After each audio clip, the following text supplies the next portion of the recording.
It's showtime! Hej allihopa och välkomna till det här spännande webbinariet som jag ska hålla nu på engelska är det meningen. Vi har mest svenska lyssnare som ska vara med på webbinariet och lyssna, men för att alla ska förstå vad som sägs även på stavangernorska så kommer vi ta det på engelska för allas bästa. Och så innan vi börjar så kan jag säga så här, är det någon som vill ha översatt till svenska och inte förstår så går det jättebra att bara skriva i chattboxen och så översätter jag om det är någonting som är oklart. Så det går jättebra. Så hey everybody, hello everybody, every people, welcome. This is the first time ever I'm doing any webinar in English, so bear with me, please. So first of all, I'm so excited to have Sven Erik. Welcome, Sven Erik. Thank you. He's from Equine Fusion. He's the CEO of Equine Fusion. And I've been working with these boots for like 10 years now. And I'm really excited to have him present the studies they made on shock absorption on their boots several years ago. And so before you have the stage, I just want you to know who are listening that every question you have, just feel free to write the questions in the chat box during the talk, and if they are related to the talk, we will bring them up, and if not, we will bring all the questions up afterwards. So you can always save the questions to after the talk also. And another thing is we have a discount on the boots. So if you want to try the boots and are curious, you can use our code. I will write the code in the chat box. It gets you 15% discount on the boots and free shipping for 1 week from tonight. And also make sure to contact us and we will help you with the sizing before you order.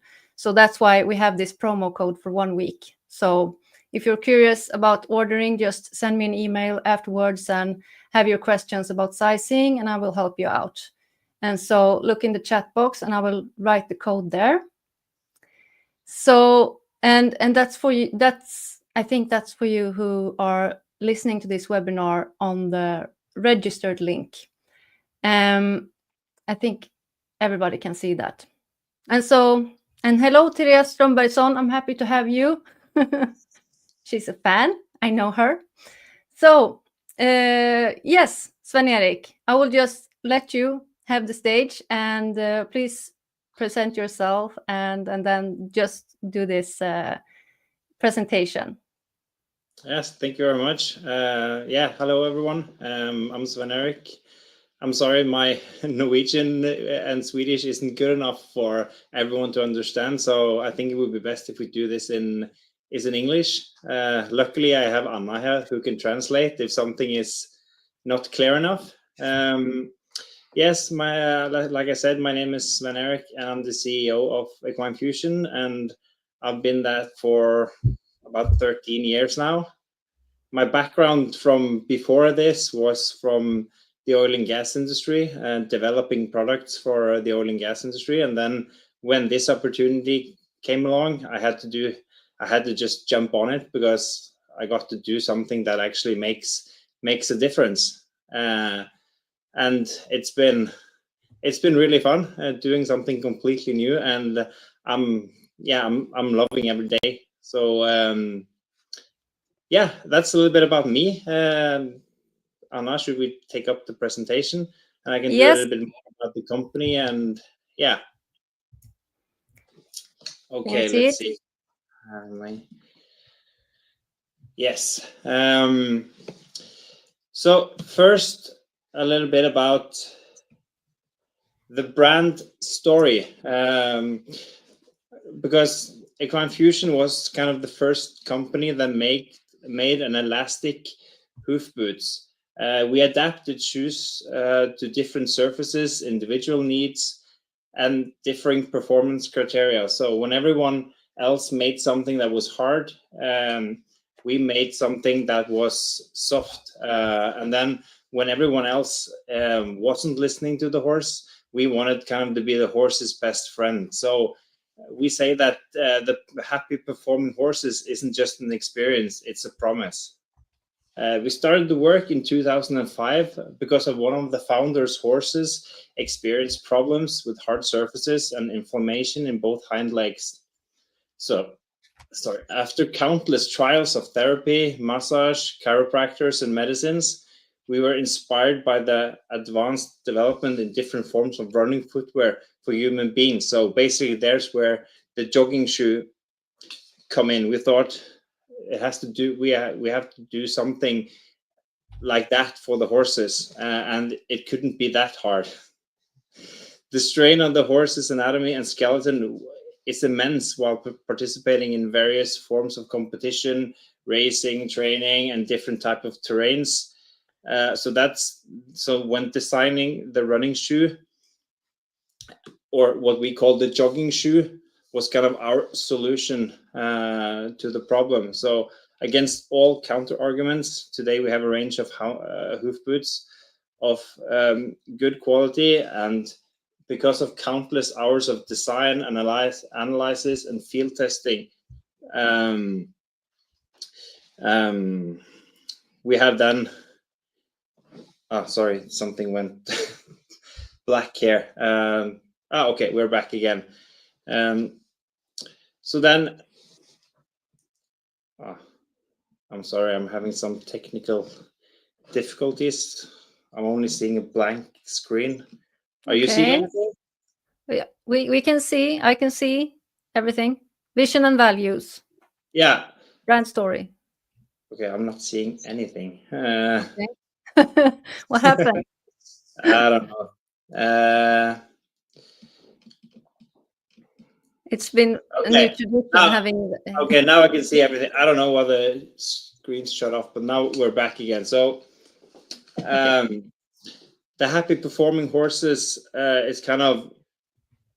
We say that if the horse could decide, they would choose us. And as developers, others as distributors and presenters, our users, horse owners, and riders, all of us have a responsibility together and individually. That animal welfare is not just a talking point, but a lifestyle and a motivation.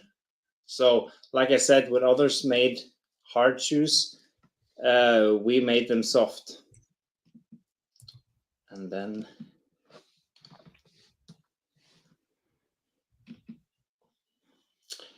just a short thing about vision and values, because our vision is that we believe that the horse and rider should be treated as equals, and that's why we named the company based on that. So Equine Fusion is kind of fusing the horse and the rider as one. Our values are our promise to the market, and that we will be measured by our expectations and dreams. So we will be innovative in our work and in everything we accomplish and represent. And that's why we are. That's why we also focus a lot on the product quality, the comfort for horses, the user friendliness, and the functionality, and the breadth of range.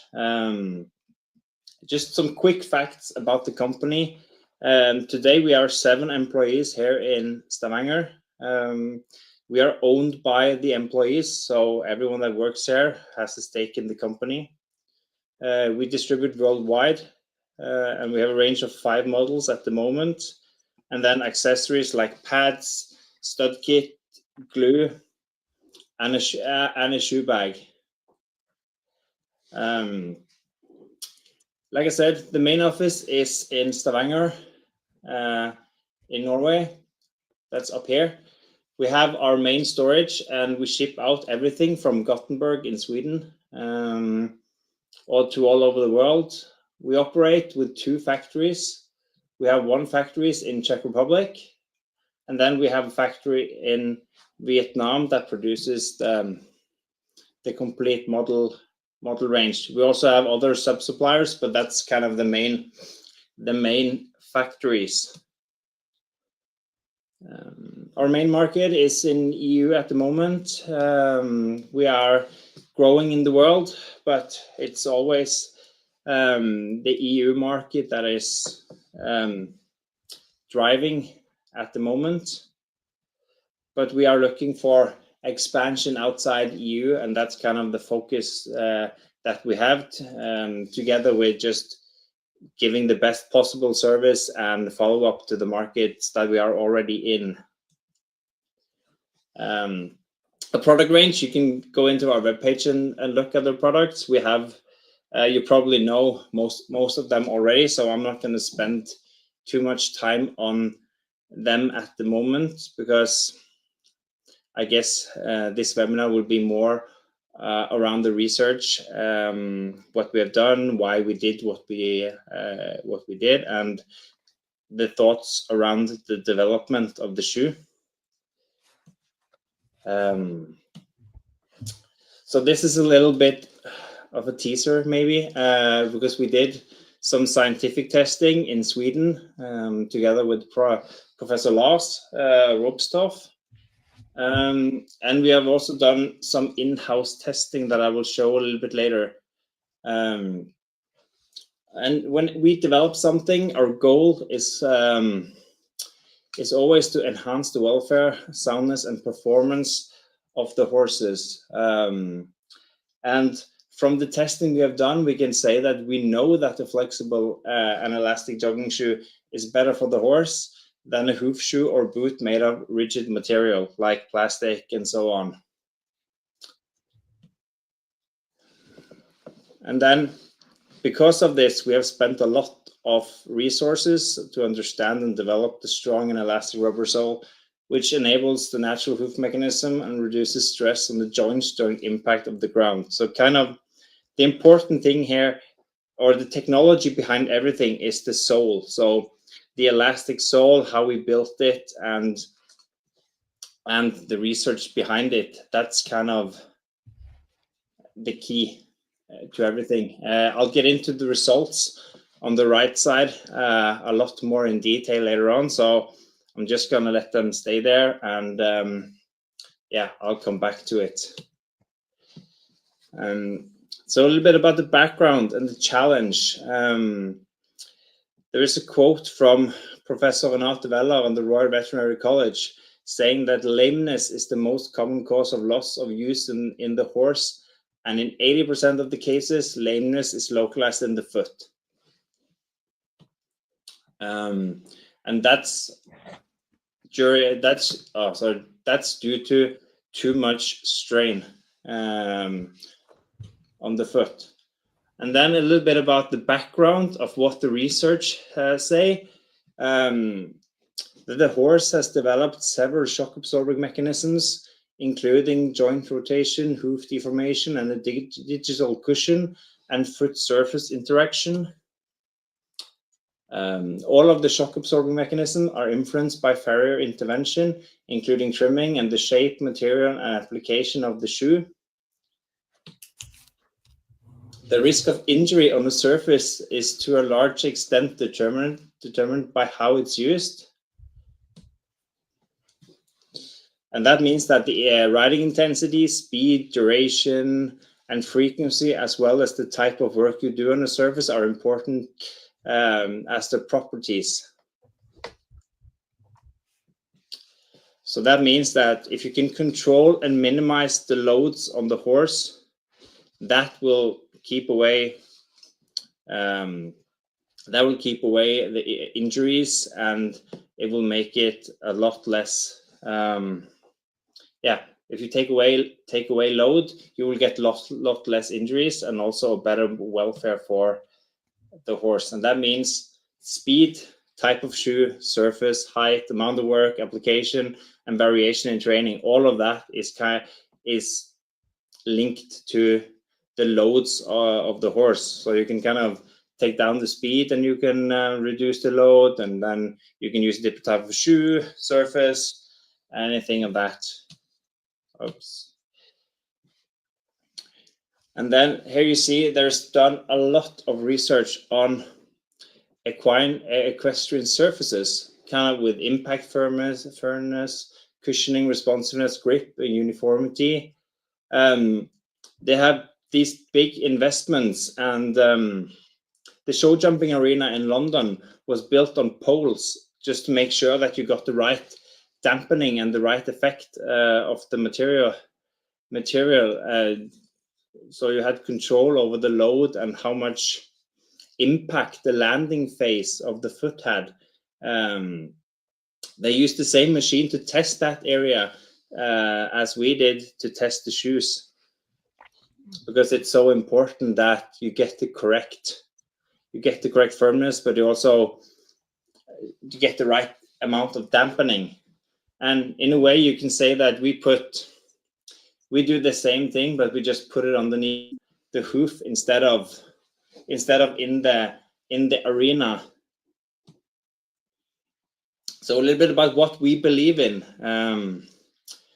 We say that we believe in the freedom to use the jogging shoes when needed. That means that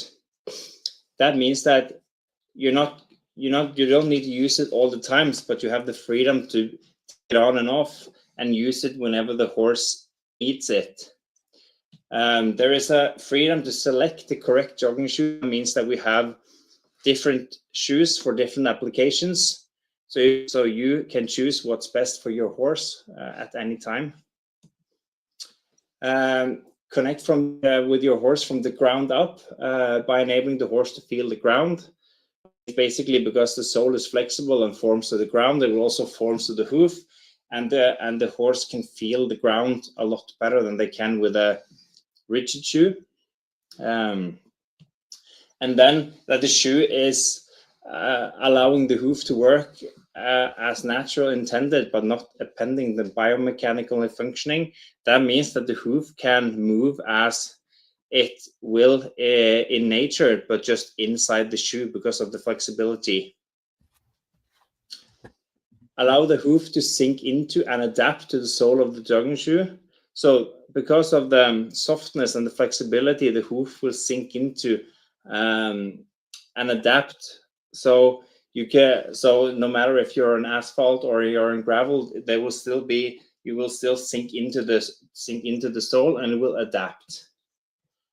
Provide increased safety for the horse and rider by use of a flexible grip. It gives you a lot better grip in many applications, which is increasing security. Some key features for a jogging shoe. This is in general for all the jogging shoes. It safeguards the horse's natural balance with utilizing the hoof, the whole hoof area. Safeguards the horse's natural stability. Same thing, they utilize the whole hoof area. Ensures the hoof needs for cushioning. So you have the natural hoof movement that does a lot of shock absorption, but you have the sole that adds to that, which makes it so you get it even more. You use the natural shock absorption, and then you get extra. It promotes a more consistent surface contact, adapt to the ground interference, customized grip. That means that even if you are on asphalt or you're in gravel or whatever the surface, since you're adapting into the sole, the surface inside and the surface contact will be more consistent. And it promotes a more natural rollover motion because you sink into the sole and you get the rollover from there, and that starts, and then you have the angles on the front of the shoe, which gives you the rollover. Sven Erik, yeah. I have a question here. Yes. Therese Strömbergsson asks an interesting thing. She's asking, is it possible to recycle old Equine Fusion boots? Not as hoof boots, because it's made out of vulcanized rubber, so it's kind of the same thing as a car tire. You could probably take the sole and rubber and make it into something else, but you're not able to make it to a new sole, because vulcanized rubber can't be melted. So it's kind of, you have to grind it up or something and then make it to a different product. Okay, thanks.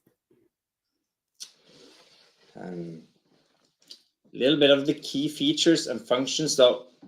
So we talked about the hoof sinks into the sole, and here is illustrated by a steel shoe, hoof boots, and a jogging shoes. So you get the downwards, sideways, and forward motion because it sinks into the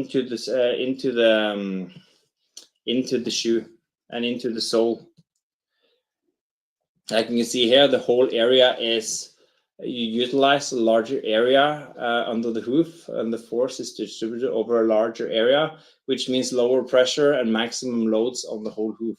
So it feels a lot more than natural. With a hard plastic sole and so on, it will only affect around the hoof. You will not get the same contact with the whole hoof as you will with the jogging shoe. With a lower the maximum loads with a reduced force and increased cushioning, and you get the shock absorption and vibration, both due to the natural hoof movement, but also properties of the rubber material. With the layers, the shoe are made in layers, one grip layer, one strength layer, and then one dampening layer on the inside, and then the size and design of the grip. And then this is kind of interesting, because there is a misconception that if you have a rubber shoe, there will be no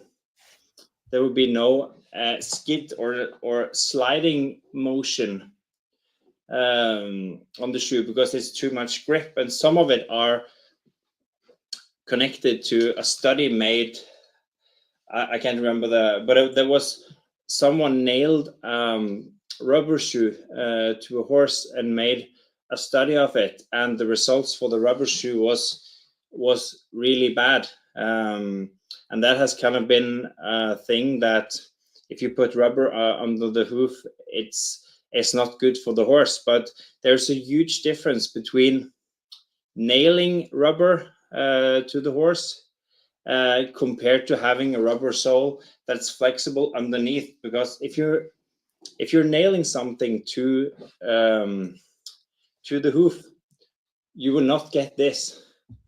This is a movement where the hoof can move, and I will show it later, because we did a test for this, so you can see it yourself. But there's a movement, because it's freely on the hoof. The whole shoe will kind of adapt to the slide motion, so you will get some sliding just because the rubber are moving between the ground and the hoof, and the rubber is flexible, so it will kind of give you a little bit of a slide inside as well. So you will not get that complete stop, or whatever they got from that test they did. And it also has, if you look at the design of the knobs on the grip underneath, you will see that it's angled, so it will be able to slide in one way, and you have the complete opposite angle the other way, which makes it a lot of traction when kind of them kicking back, but it will slide going forward. So you will also have a little bit like this. The shoe will also be able to slide a little bit. This is really interesting that you mentioned, because it's the famous word glid moment in Swedish, which everybody loves to talk about. So yeah. This is really, really interesting topic.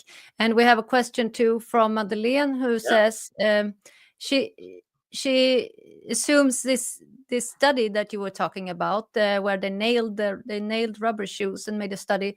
She thinks it's the famous Öllövskon. I don't know if it's allowed to tell the name of the brand, but is it? To be honest, I can't remember the name at the moment. I just I know there was a lot of talking about it, and even if I remember, I don't know if I should speak about other brands or other, but if they did a study or something, it could be. But again, it has to do with if you have a rubber sole freely underneath the hoof, that will be a completely different thing than if you take rubber and nail it, because then you're locking it into place, and basically you're just putting something that is giving you a lot more grip on something that doesn't move. So you could just as easily put rubber on an iron shoe. So basically it's about the shoe being nailed to the hoof, and it's not so much about it being an how much of a surface area there is to underneath the hoof, and probably not so much about the material inside the rubber, because Madeleine was also writing, she assumes it has a kärna som en vanlig sko. How do I translate that? I mean, she assumes that it might have some steel inserts inside the rubber or something like that, and not just pure. I don't think it would matter too much, actually. Even if you took rubber on a steel shoe, you will get a little bit of the vibrations maybe, but again, if you nail something to the hoof, there is not much. The whole idea, the reason why the jogging shoe get this skid movement and also you get this skid inside when it's because the material are soft and flexible, so the material kind of moves. So if it stays now, it skids a little bit on the ground as well. But if you could say that you lock the grip to the ground and you lock the hoof inside, there will still be movement between those two lines just because of the flexibility. If you put some nails in there, you would lock away that, and you will just get something that gives you a lot of grip to the ground, a lot of grip to the hoof, but nothing that gives, because the nails will keep it together. So it would just be a dead stop. But if you get that flexibility in between, the bottom and the upper part of the sole can move against each other, which gives you this dampening of the complete stop as well, if that gives any meaning. Yeah, that's a good description. And this also leads to another question from Josephine, who wonders if it's the same if you glue the 24/7 jogging shoe. If you're gluing that, does it have the same effect? Yes, it does. It has the same effect as the normal shoes, because you don't glue it underneath. You glue it to the side. You glue it to the side walls, and even if you glued it completely to the flat surface inside the shoe, there will still be movement between the inside surface and the bottom surface, because you don't have put anything through the sole. So if you put a nail through the sole, then you're locking the grip, or what's in contact with the ground, you're locking that to the hoof. But in this case, of course, with a 24/7, you're gluing the sides, so you have the whole sole able to move and also dampening in the sides. But even if you had glued the 24/7 on the whole surface where the hoof is standing, you will still have movement between the inside surface and the bottom surface of the sole, because there's nothing going through it and locking it into place. So there will be this flexibility between. Interesting. And what's new to me also is you said that the knobs on the rubber underneath also moves when they get in contact with the ground. I haven't thought about that before, but that's a good point. So it's a little bit, I don't know if you can, I don't know if you have a saw, but if you can see, can you see this? Yes. Yeah.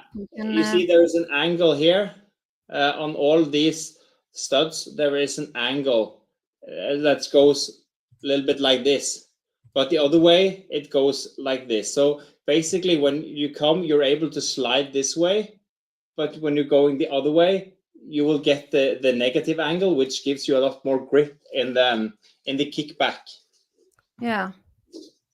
That's the idea behind the pattern of the shoe.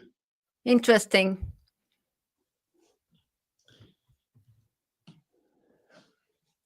And then you have the flexible and elastic. So this is also compared to a hard rubber shoe. No, sorry, a hard plastic shoe, of course. And you see that it adapts to the ground and surface. And then if there is a rock in this example, this is kind of this is a large rock and big angles, but still the concept is the same, that you will be able to, the sole will adapt a lot more, so you have stability and you don't get this angle as easily. So then it adapts. And then with the surface contact, you will utilize the whole area of the sole, and it's and the hoof contact occurs inside the shoe and is therefore more constant.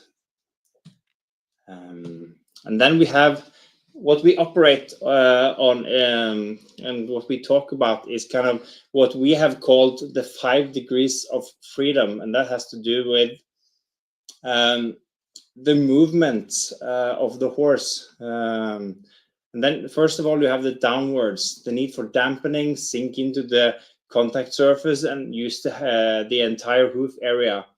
This is, of course, if you're barefoot in sand, you will get this the same way, and you will get the same in the jogging shoe. Forward, the need for slide strike movement, and that means just the right amount of grip. That's something that all hoofs and horses need. Sideways, the hoof needs to be able to expand and contract. It needs to move sideways in the back to ensure natural blood flow and dampening. Torsion, the need for the hoof to twist freely at contact with the ground. And then what we say take the jogging shoe on and off, but that means basically you can take take the shoe on and off and use it only when needed to select a solution for each application. That's kind of what we are working on. So all our shoes will be within this.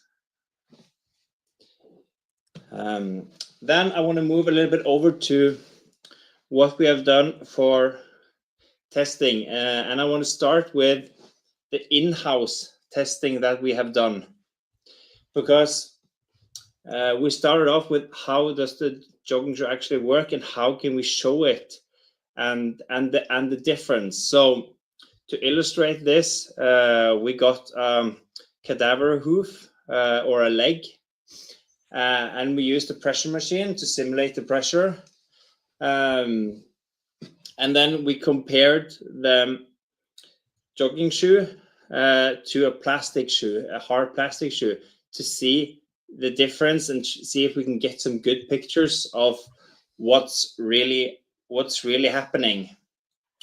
And then if we look at the sole functionality for the plastic shoe first, if you look closely, you will see the pressure being put on. It will be displayed here, and you will see the hoof deforms. I can do this. Here you see the load.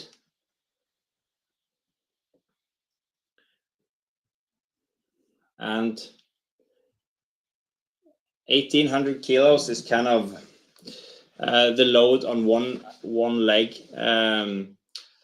going in gallop, just the impact on the ground. And of course, everything, even plastic, is flexible to a degree, but there is not much happening here. Yes, the hoof is moving. It isn't the perfect fit for the shoe, but the hoof is moving up and down. But as you can see, it's a little bit hard to see. But of course, also there are a little bit of movement in the shoe, but not much.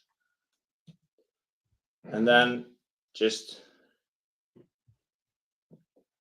take it one more time.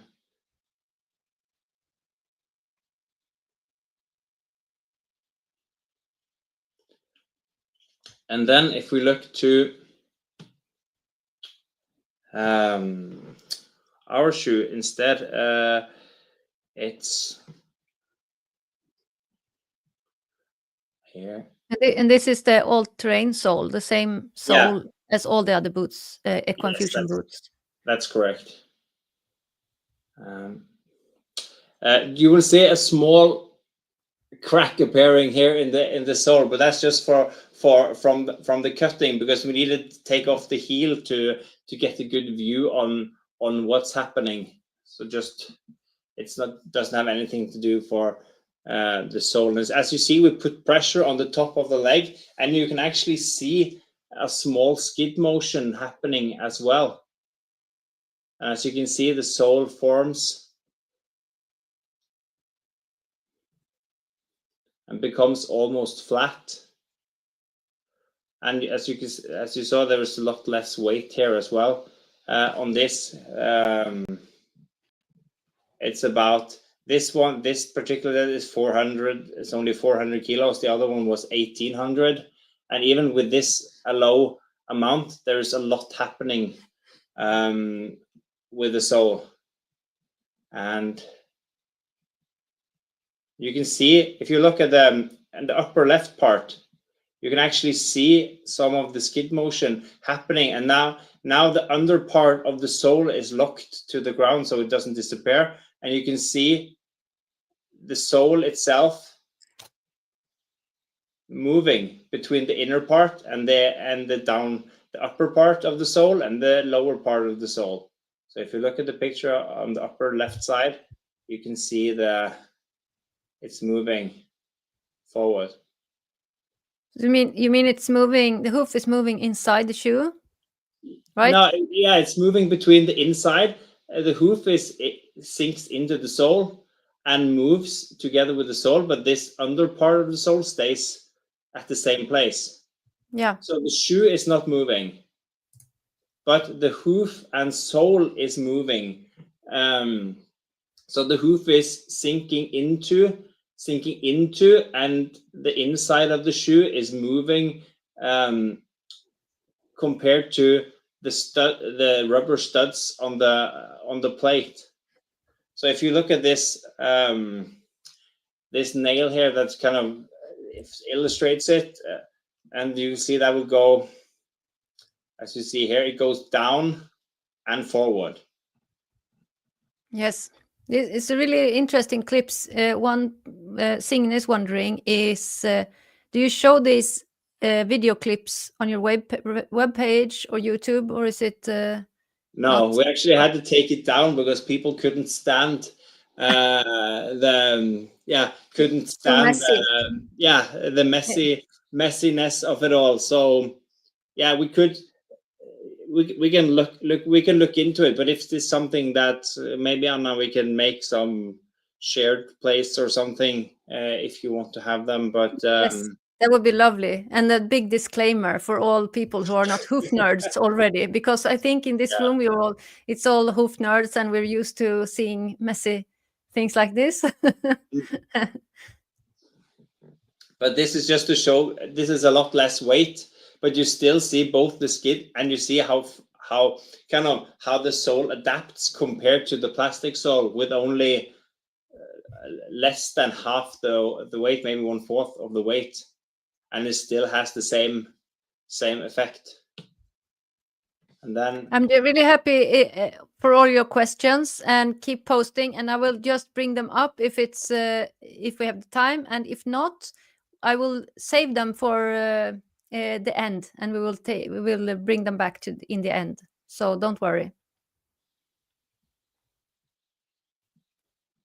Yeah, same. Just same.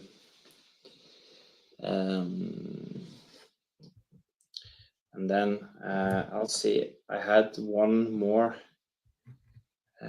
clip that I was showing. Let's see if that's just disappeared somewhere. I can answer a question in the meantime. Yeah.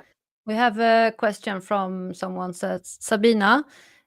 She wonders, do you need to put studs in during winter? And I could answer this and tell you that a rubber shoe is quite good grip on most surfaces already, compared to steel shoes or plastic shoes, which can be quite slippery on most surfaces. But I think Equine Fusion boots is not that slippery, so you just need to put studs when it really is ice on the road, or really slippery, like icy surfaces, and then you can put small studs in them, like this quick studs type of studs. In Swedish it's called dubbar. So that would be my answer to that. I'll just see if this was the right one. I have.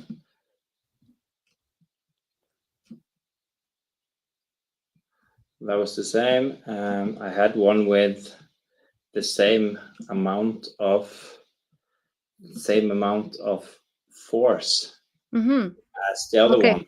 Let me answer another question then in the meantime. So here it is. So Therese is wondering, when can it be necessary to use pads in the boots? With its soft sole, it should not be needed very often, only in very special cases, I guess. And I would say yes, only in special cases where you have a horse that's really, really tender-footed and sore. You might need an extra pad in the sole. That's my experience, at least during these years, because the sole in itself is really thick, and I mean, it will protect the hoof quite well without any pads or anything in it. Or what would you say, Sven Erik? I would say the same, and also if the hoof is really sensitive, when you use studs in them, of course, then if they're really sensitive, they can maybe in some cases feel a little bit from the studs. So then it could be good, but like you said, Anna, it's for special cases where the hoofs are really sensitive. Yeah. I got the video here. This is the same amount of pressure that the other shoe was put under. You won't see the skidding at the moment, but you see how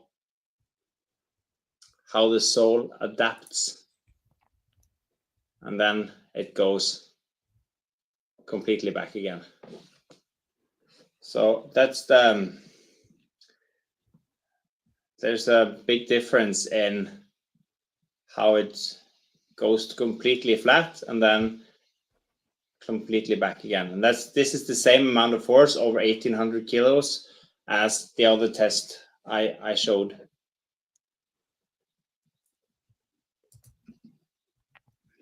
And then,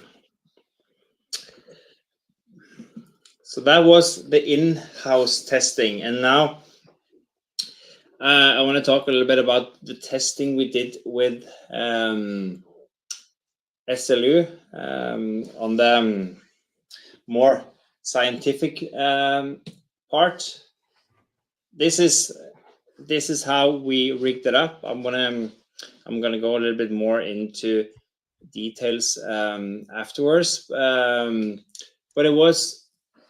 the test objective was to test the key features with dampening, grip, slide and strike movement, and with use of the Orono biomechanical surface tester. That's the same machine they fly all around the world to test Olympic arenas before the competitions. So it's mechanical testing to quantify properties of equestrian surfaces. That's kind of the industry standards for testing surfaces, and it mimics the max load and velocities of a 600 kilos horse at the touchdown phase. So basically, this is the forces when the hoof hits the ground, the impact force. So what it does, it has an angle, so it hits the ground at an angle, and you have this sensor in between that measures the acceleration and how fast it goes down. So you get the impact force for the landing phase. So this is how we put the jogging shoe on it. The recap is a little bit like this. We tested 3 different shoes.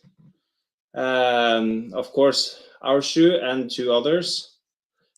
Similar differences, and also, of course, we tested iron shoes to have something to compare.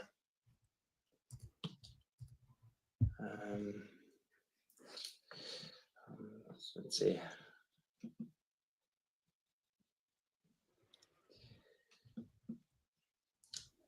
Here is just to show you how this is a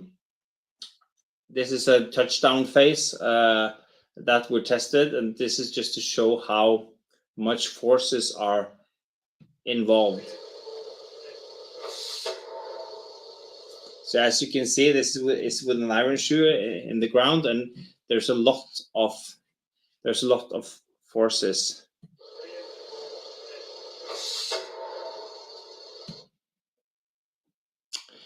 And we have different surfaces.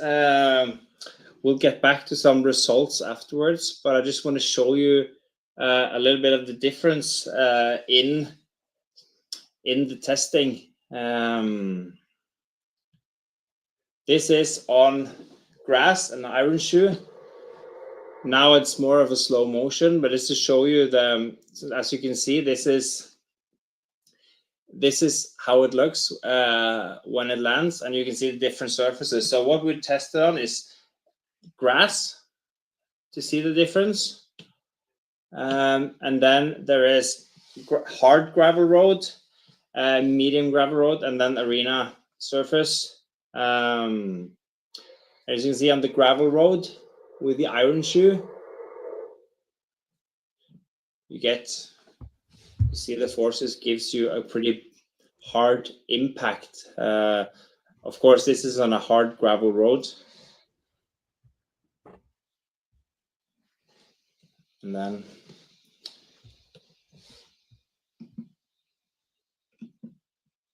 let's see if I can move to.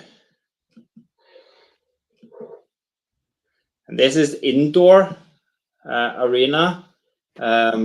What they say is a kind of a medium surface, still with iron shoes. As you can see, it's a little bit softer. It digs a little bit more in, but it's still a pretty big impact. And then we have a soft arena ground where we tested the iron shoe.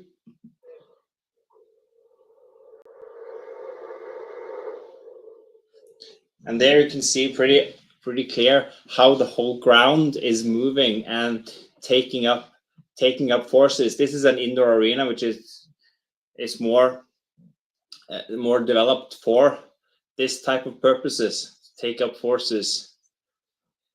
Do you know what kind of material it was in the soft arena?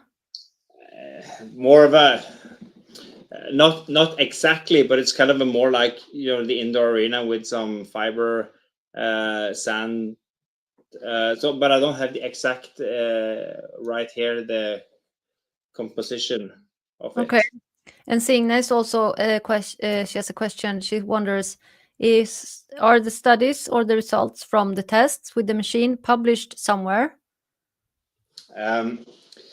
Yes, the results are published on our webpage. We have the summarized, and there is a it's not a paper if that's what she's asking, but we got it. There is a test report that is on our webpage. Okay.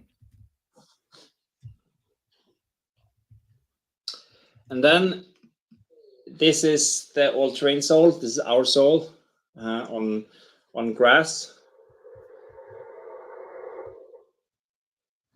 I'll show you the results afterwards. And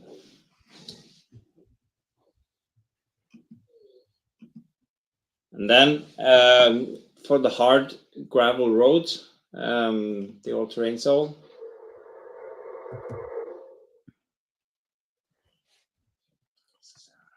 a little bit more. And you have the same with the indoor arena.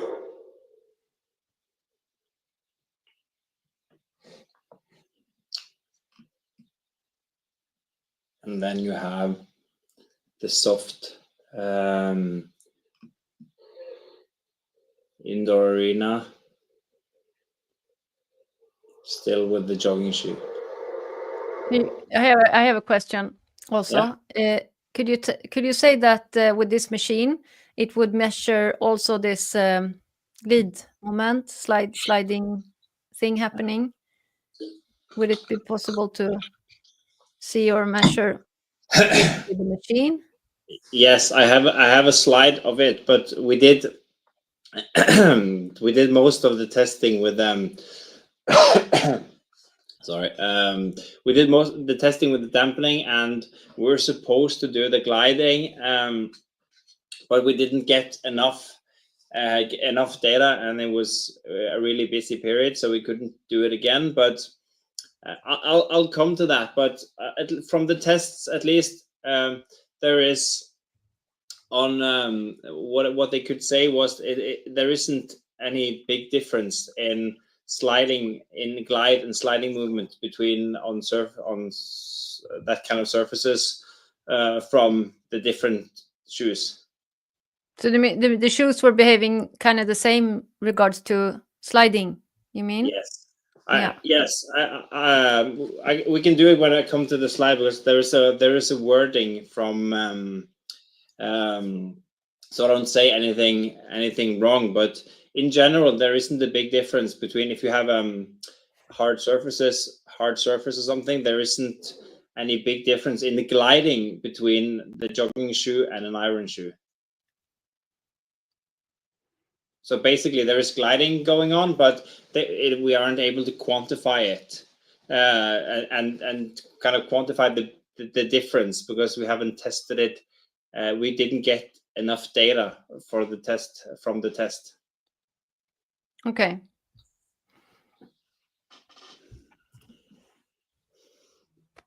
Okay. This is the grass test from one of our competitors.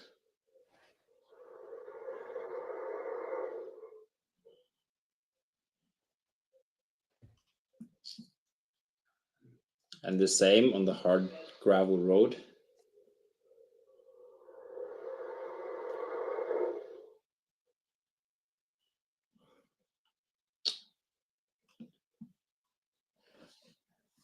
In the same shoe with indoor arena, which kind of the medium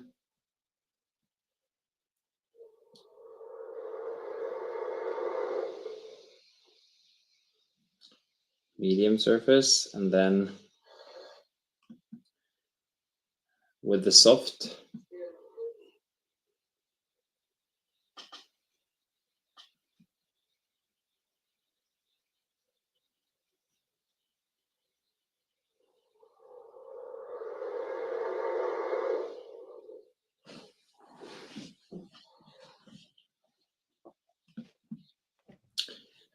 Then the last we tested, we also tested our previous sole. So it is in the results, but I'm not focusing on it since we're not offering it anymore. But we tested two competitors, and then the all-terrain sole, and also the ultimate sole for those of you who remembers it. So, but this is the other competitors on soft grass.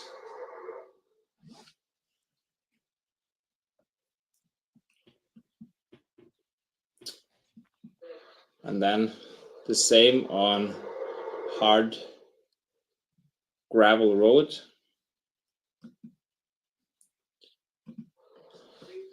The medium indoor arena.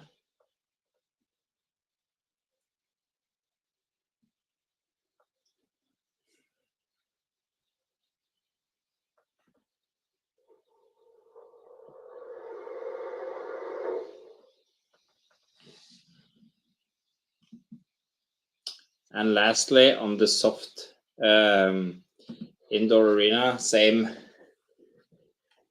Same competitor.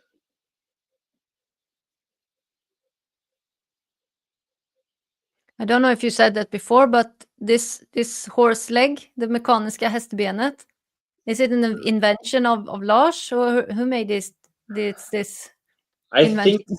think so, because I know at least when we did the testing, he was kind of flying around the world testing the arena surfaces for the Olympics and so on. So I think there was only 2 of these machines in the world, and I think if he's not the inventor, he's definitely been helping invent it. But I think it's him and Desolu, but I'm not completely certain. But I know he's one of them. He is regarded as, I think, the best person for this. Yeah, it's been famous for testing the arenas. Yes, as you said. And then the results, like I said, you can look away from the ultimate sole. It's still okay, but if you can look at the all-terrain sole. Yeah, for those of you who don't know, the Ultimate was an older version of Equine Fusion, an older Equine Fusion model. I don't know when you took it away, but it was several years ago. We had Ultimate in stock, so it's the all-terrain sole that is interesting here for us. I think. Yeah, that's the sole we are using for all our shoes and models at the moment. And as you can see, it's if you look at against the steel shoe, there is 43% reduction in the peak vertical force. That means the impact force, and 30% and 26% in reduction to the 2 other plastic. And this is on a hard surface road, like you saw from the videos. This is the hard, firm packed gravel car road.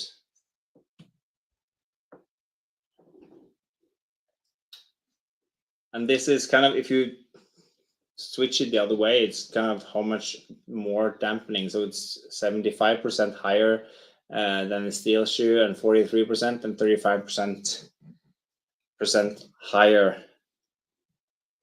If you look at the graphs, this is the impact force when hitting the ground. But based on the tables you just saw, this is the iron shoe. This is the hard surface. This is the gravel road. This is the iron shoe impact. This is the all-terrain sole. This is the ultimate sole, and then the 2 others are the competitors. And this is on the hard gravel road. This is on the arena surface. And what's interesting here is, this is still the all-terrain sole, so it's a lot better. But if you remember for the previous slides, this is a soft ground, the arena surface, and suddenly the iron shoe is the next best. And this is kind of interesting, because this is the competitors, and the reason for that is, when you hit the soft ground with the iron shoes, the iron shoe will dig into the ground a lot more. But when you have a hard plastic surface, there's a lot more surface contact in the impact. So when the ground is soft, you will actually get a higher impact force with the use of a hard plastic sole than you will from an iron shoe. Yeah, that's really interesting. So the purple and the yellow ones are the other competitors' hoof boots, and Yes. and then you have the red one, which is the iron shoes. Yeah. And then the blue is the all-terrain. Yes, and the black is the ultimate, but that's not on the market anymore. So yeah. That's really interesting, but it's also logical when you think about it, because it's like you say. Yeah, it is. And this is the same on the hard arena surface. yeah, and you see immediately when it gets hard, then you, of course, the iron shoe will give you, the harder the surface, the more higher force the iron shoe will give you compared to the all-terrain sole. And now the ultimate is a lot better, because then you take away, when you have the hard surface, you get this dampening effect from the rubber, and then the competitors are up there with the iron shoe.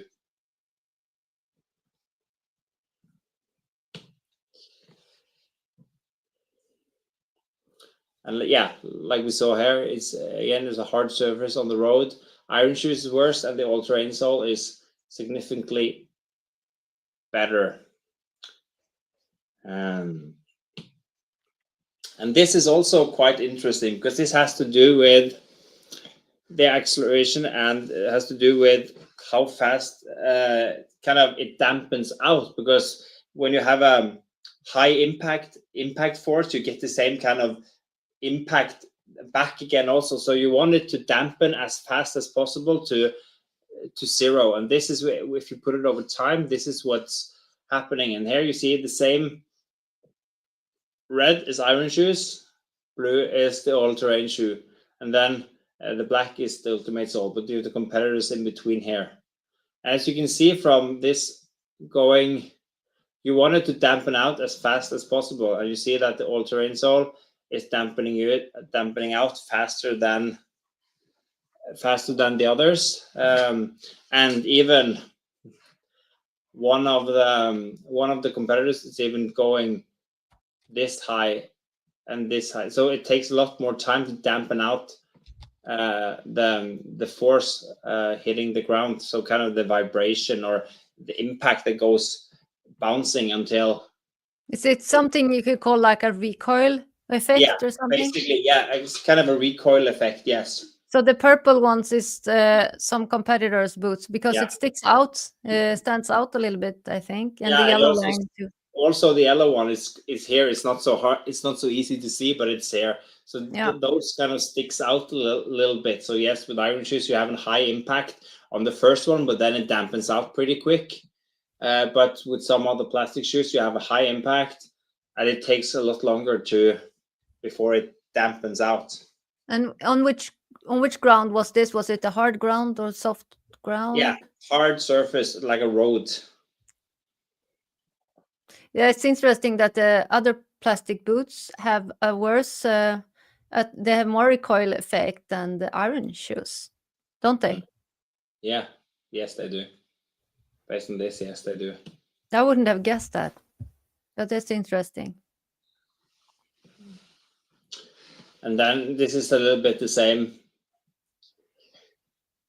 This is this is on the soft arena surface, and immediately when you go to softer surfaces, you see that this is the all-terrain sole, this is the iron shoes, and all the others are higher.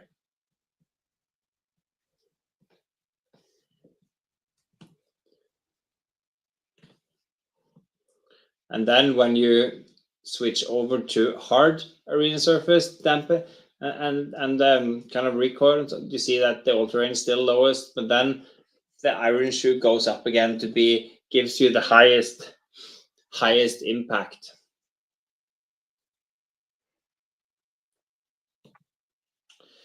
This is what I talked about with the grip, because it's calculated on the millimeters the hoof slides on the surface, and it does not show any significant difference between the test objects on a hard surface road. That was kind of what I was talking about. We didn't have enough, and we didn't study it enough during that time. But what Lars was able to say was that it did not show any significant difference between the test objects in regards to the sliding. And this is on a hard surface. It's a road surface. So you would think that the harder the material, the easier it is to slide on it, but it doesn't show any big difference. And this is kind of showing that even if maybe the jogging shoe has a better grip because of the rubber, it still gives you a sliding movement. What was Lars' response to this when he saw the results? Lars Roepstorff. Which results, the dampening or the sliding? Just the sliding effect. Was it surprising to him? I can't remember, but I know that he said that he didn't have enough data to give any exact results, and the only thing he could say was that it didn't show any significant difference between the test objects, and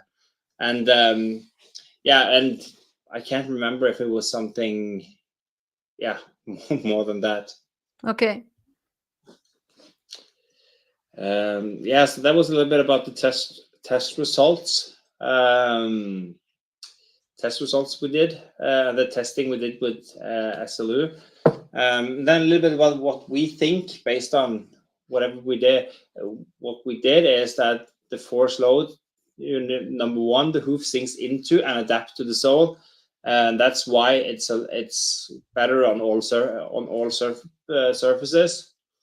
The properties of the rubber material, the way we build the sole with the layers, that is helping a lot to distribute loads and cushioning, and then that you use the larger area, and then the size and the design of the studs of the rubber studs of it, and then again the grip and slide, like we talked about. One is that the hoof sinks into and adapt to the sole. The forward movement, it sinks in, like you saw on the testing we did in-house. That you can see that it goes into and a little bit forward. Normally, when you put on a shoe, your hoof is placed at the heel when landing, so there's a little bit of room, or at least you start the movement further in the back, but it doesn't give you that much difference if you put it all the way in the front either, because it is not. That's what's key. The key is that the sole, the thickness of the sole and the rubber itself is between the bottom and the upper part of the sole is able to move, so that helps. And then of course the design of the grip, angles, knobs, friction factor of the material against the ground is also giving it the ability to slide. So basically that was the test results and the research we have done so far. We are looking for other things. Maybe there will be some new testing soon again. We're working on some things, but there isn't anything concrete yet. But in the meantime, we'll try and do a little bit more. So you can follow us on social media, both on Facebook, Instagram, and YouTube. We'll try to put up more if there are news there. And basically, thank you for Sven Erik. listening. Really interesting, I must say. And I know I heard you talk about this several years ago when you had these studies, but I had forgotten so much about it. And so now I learned some new things also. So that was really interesting. So what do you guys think, you who are listening? Do you have any more questions about this? What did you think about the results? Do you have any reactions to this? And do we have any more questions? I must see if I missed some questions here. Yes. And a lot of the things I showed today hasn't been shown before. So this is kind of an exclusive, even if it's many years ago. So we haven't put this out too much. So yeah, it was cool. Yeah, and I think wanted to have this webinar so we could show people. Signe says, the results we found makes me like Equine Fusion even more now. That's good. Yeah, I think it was really good to see these video clips that you had to take down from YouTube because they were too messy. And I wanted to ask you, maybe we could have them up on YouTube again with some kind of, I could put some kind of disclaimer or something where beware of messy video or something, because I think people find it interesting to see this kind of videos. Yeah, I think we need to put some texting to it, or a little bit explaining to it as well. So, but yeah, we could probably do something with it and maybe put it up again and see what we can do. Because the results were great. I think it's and also people are also always asking me, and I think, I don't know if they're asking about this more in Sweden or if it's just everywhere, because everybody, I think they're asking about this glid moment and how are they behaving on different surfaces, and how the sole is performing even better than many of the competitors. I think it's a really good thing to talk about, so that people know. Okay, let's see what we have. What questions do we have here? Signe says, I'd love to participate. I can take notes or photos or help with copy editing the paper in any future tests with SLU. Yeah, I could really recommend Signe. She's also Norwegian, so she's probably don't have any issues with language. She's from Norway. Maybe she understand me, yeah. She's a Norwegian hoof care practitioner living in Gothenburg. Okay, yeah. One of our resellers. Angelica is asking, have you been working with the boots with foals also? You have anything to that? Not we have not done any specific studies, but we have some people who have used them. But I don't know the extent of it, or not any scientific studies. So no, nothing that I can say it's doing miracles or something like that. No. Every time I come in contact and talk with farriers and hoof care practitioners, I always get like hundreds new of products development ideas, and I'm really bad at transferring them back to you. But I just remember now, one farrier said to me, yes, this would be great to have on foals, like fold correction shoes, and you can put like extra plastic here and extra plastic there and make fold leg corrections on them, stuff like that. I don't know the English word for that, but yeah. And Josephine has a question also. It seems also like some kind of product development thing question. She says she has many foundered horses with laminitic issues, and they have like square feet, fyrkantiga hoofs. Yeah. And she's wondering, could you make boots that fit better to this? Square feet? Foundered square feet? Yeah, it depends a little bit on, again, I don't know how big this market is for it, because if we're going to make a new model or something, that a new sole shape that fits better, it's a huge investment. So then it needs to be there needs to be a market for it. If someone can kind of come up with that there is a huge market for it, of course we're open to everything. But yeah, it always comes back to that. Shoes, that would be a little bit more customized shoes, would be a cool thing to do sometime in the future. That kind of has to be the goal, that it should be a little bit more customizable, that you can make it a little bit on what you want and what shape you need and so on. That would be the best. Just put it in the printer and just print out the individual shoes. Yeah. But when we're at this topic, I really just need to put one thing out there, and that is one thing that came up. It comes up quite often, and it's the shape, the pointy shape of hind hoofs. It's like, I call it strykjärnsform. Yeah. In Swedish. Yeah, I know. It's yeah, really pointy, and it's in the back it's wide, but in the toe area it's really narrow. And I really see a lack of this kind of shape in the hoof boot markets in general. So, and I often miss that kind of shape on on the boot. I don't know if you have thought about doing something more similar to that. Yeah, but yeah, we have thought about something that's a little bit more adaptable to different hoof shapes. That could maybe help. Hopefully, in regards to that, there will be some news before the summer. So Yeah. maybe there could be something that could be a lot better for that application.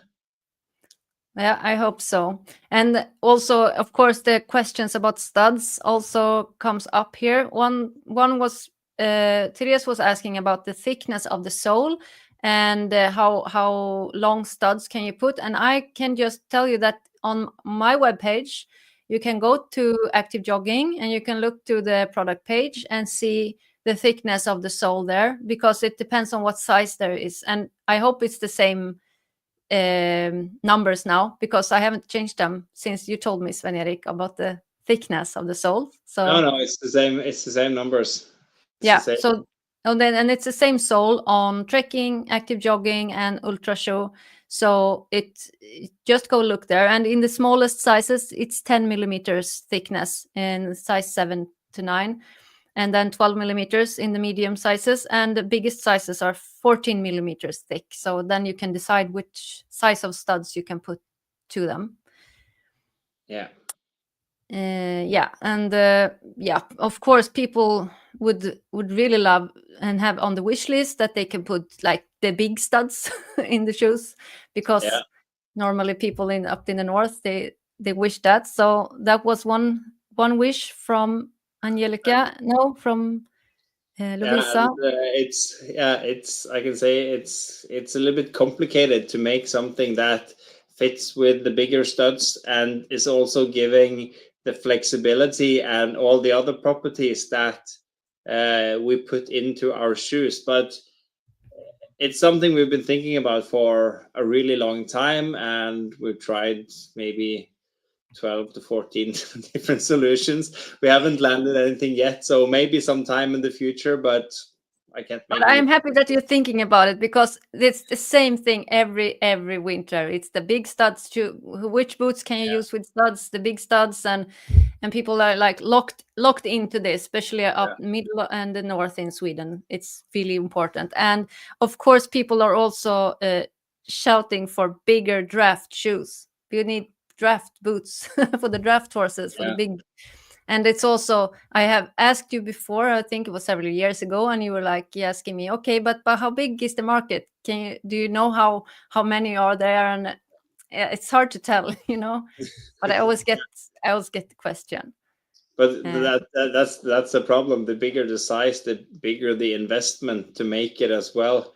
And it's not only one big size, you need probably more of them. So then it is a huge investment. And again, it needs to be, all investments need to be kind of, there needs to be a market, so we can kind of, see that if we invest, we at least cover the cost of making it.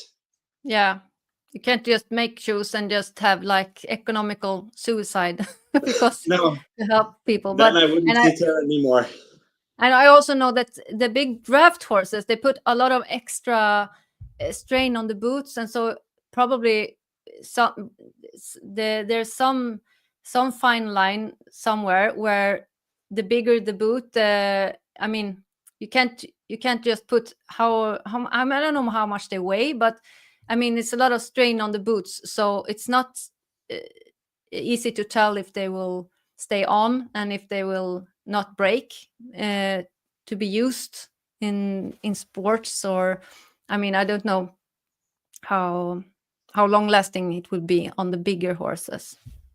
I'm not that afraid of the sole, but it will be kind of the upper and everything around that needs to be kind of, so, but it should be doable. It's more of like I said, it's more of like, what's the market? Is it worth it? Is it not? That's difficult. Yeah, and of course we also have some people here in Sweden that they miss the old boot that we had opportunity to buy before, which is the all-terrain with bucket. What do you call it in English? All-terrain with the buckle. Yeah, all-terrain med rem. Yeah. Yeah. Why did you take it away? And was it because it was like not sustainable to sell it anymore? Yeah, basically it was, and it wasn't. Yeah, we didn't make any money on it, and it cost a lot more than it was worth. The volume was very low, and yeah, it didn't make sense to have it anymore. Yeah, we know. Too sad, but anyways, yeah, people are commenting here and are very happy about your presentation and more and more ideas on product development. And I will be happy to bring in all ideas, and then I will just send them to Sven Erik if you come up with more things that you want, because I know people love to share ideas. And yeah, so I'm really happy that you took the time to make this presentation. And really happy that you took the initiative to make this. It's it's been really great, and hopefully it's been of a good value to your people as well. I think so, and I am sure that there will be more questions popping up, and so you can just send them to me, and I will do my best to answer them. And if I can't, I will ask Sven Erik to help me. And also, if you have any more ideas on new topics on hoof boots or on Equine Fusion or hoof boots in general, please send me a note and send me your ideas, and I will see what I can do. And maybe we can bring Sven Erik on another time so he can tell us more. Wow. What happened? I don't know, something. Just give me 2 seconds. Okay, it's okay. It's not the. Was it the alarm? You said some alarm. It's probably just some electricity saving or something, or I was just maybe sitting too still. There's motion detectors in here, so yeah. Okay. Do you have time for one last question? Of course. Lynn is asking, if we compare barefoot to using Equine Fusion boots, how much more dampening is the boot giving? I don't know if it's possible to answer that after just doing this study. Depends on the. No, I don't have the exact numbers, but it depends on the surface. If it will be a little bit like the iron shoe. There will be difference because the hoof itself is dampening, but bear in mind that the shoe is improving everything that the hoof does. So I don't know, the barefoot would be better than iron shoes on the harder surfaces, but it would not be better than the shoe. The shoe will be better because of it just enhances the natural dampening of the hoof. But I don't have any numbers, but it would be interesting to test it.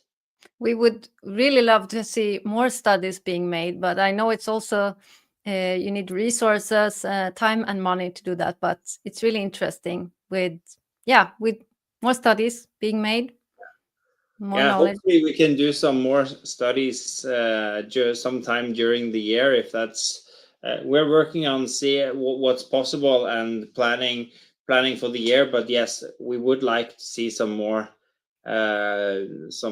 studies done. And like I said, it's just follow.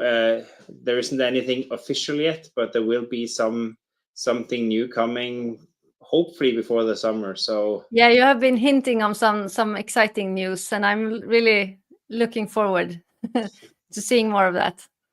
So a big thank you, and have a great night, everybody. And Sven Erik, I want to ask you to stay on after I will shut off this webinar, because we need to upload the video to the to the webinar. So thank you, everybody, and Hope to see you again soon.